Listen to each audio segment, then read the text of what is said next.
Yung product o yung kitaan? Parehas. Parehas, no? Nung ako po, pinresentahan yan, wala naman akong idea about first Vita Plus. So, doktor po ako na nag-duty sa ER. Tapos ito po kwento ko, nagustuhan ko, I joined the same day.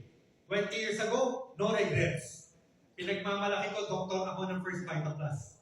Simulan yung June 3 na yan, 2003. So, kayo ngayon, magde-decide. Para sa akin, isa sa pinaka-nakakatakot na desisyon ng buhay ko po yan. Kasi ang daming pwedeng mawala pag mali ang aking desisyon. In fact, ang family ko, yan pa ang unang kumontra eh. Kasi doktor ka, tapos ano yung pinasok mo? Albularyo. Kaya kung magkamali ako, ang laki ang at stake.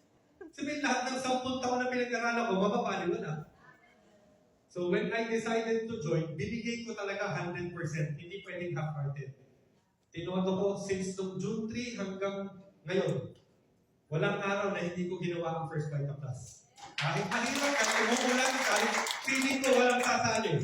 Aircon, nag-aantay lang sa pasyente. Yung negosyo na pinasok ko, sineryoso ko, kahit nainitan ako, sige. Basta't mag-alok lang ng produkto kahit saan, kahit kanino, kahit anong oras, kahit holiday. So for 20 years, ito na nakuha ko. 5 dream cars sa first Vita Plus. Hindi mo to one time.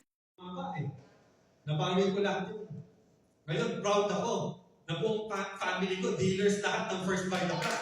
Hindi ko tayo kinikilan. Kung anong sinasabing negative, binabato sa akin, ano ginagawa ko? Ginagawa kong reason para patunayan na tama ako. Kaya pag mas binabato ko, ano nangyari sa akin? Hindi ako nalulubag. Kinukuha ko yung lahat at ginagawa kong fuel.